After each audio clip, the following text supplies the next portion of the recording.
Like I've said before, so often Catholic Christians, almost exclusively, by and large, approach Mary, the subject of Mary, through the devotional and the emotional. There's nothing wrong with the devotional and the emotional, except in excess. What we're doing in these formation sessions is exercising muscles that we haven't normally used with Mary, and the subject of Mariology, a theology of Mary, the theological study of Mary. We are going to critically reflect with the tradition of the Church about the Blessed Mother.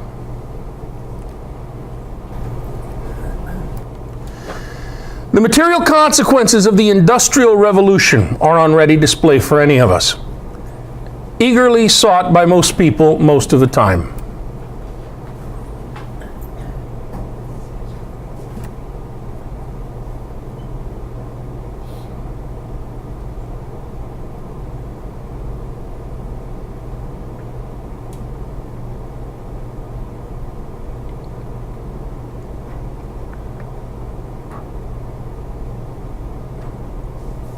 We have enjoyed these, no?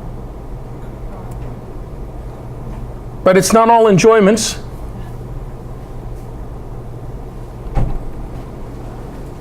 In our overcrowded cities and threatened environment, we are learning to our dismay that progress has not been an unmixed blessing.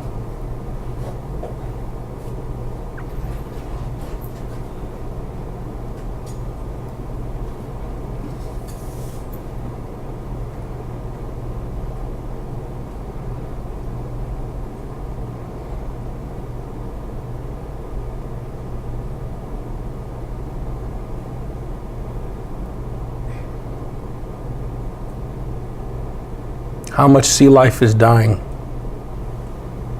How much more will the oceans give?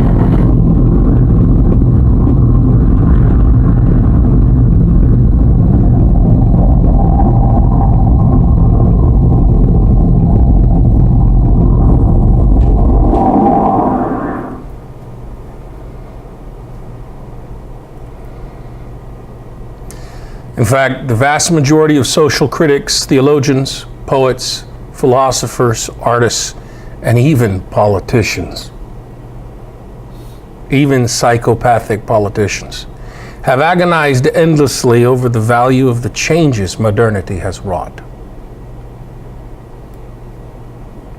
The social and psychological consequences have been controversial as well.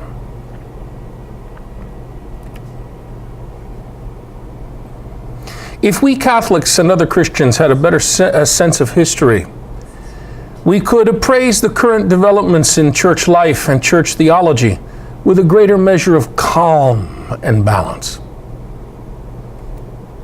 After all, the very history of the church gives ample evidence of changing tides and new directions in Christian theology and life.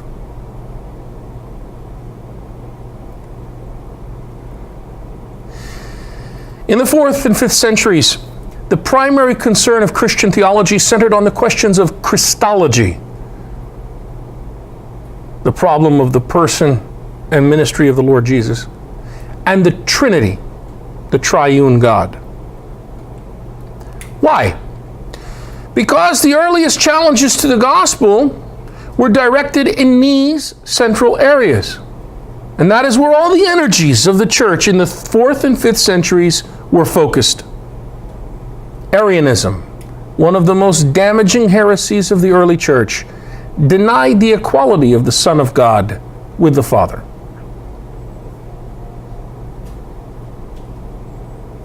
Do you see Arius under Constantine, where all the viscera goes, as if the entire universe dumps its filth down to where Arius the father of the heresy Arianism is?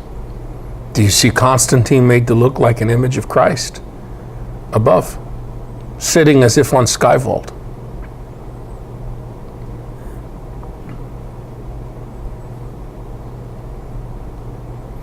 From the 12th century to the Protestant Reformation and slightly beyond, new problems vexed the church. In this time, different struggles were going on.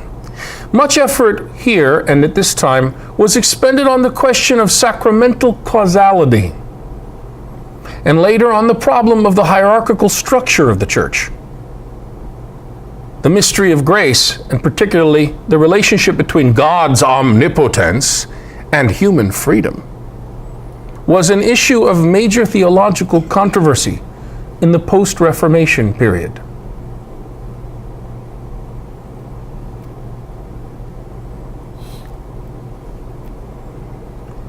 With the 19th century came rationalism. This challenge forced Catholic theology to re-examine such fundamental questions as the relationship between faith and reason, and the relationship between the supernatural, God, and the natural, creation, human beings. The modernist crisis in the 19th and early 20th centuries raised the central question of faith and the formulation of faith. How do we know? How do we know for certain, in other words, that this or that specific teaching of the church is an accurate expression of the gospel of Jesus? Is it any wonder that at this time, the dogma of papal infallibility was defined?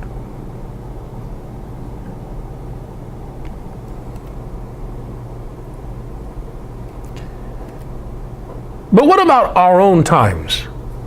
Times that have been bequeathed to us by the fathers of postmodernity: Soren Kierkegaard, Friedrich Nietzsche, Charles Darwin, Karl Marx, and Sigmund Freud. In the light of the biblical, ecumenical, and liturgical movements of the 20th century, a new set of theological questions loomed before the church. The world in which we live, the world in which the church is one of change. Simultaneously profound and rapid change. This change is evident in the exponential growth of the world's population and in the improvement of the means of transportation and communication technologies.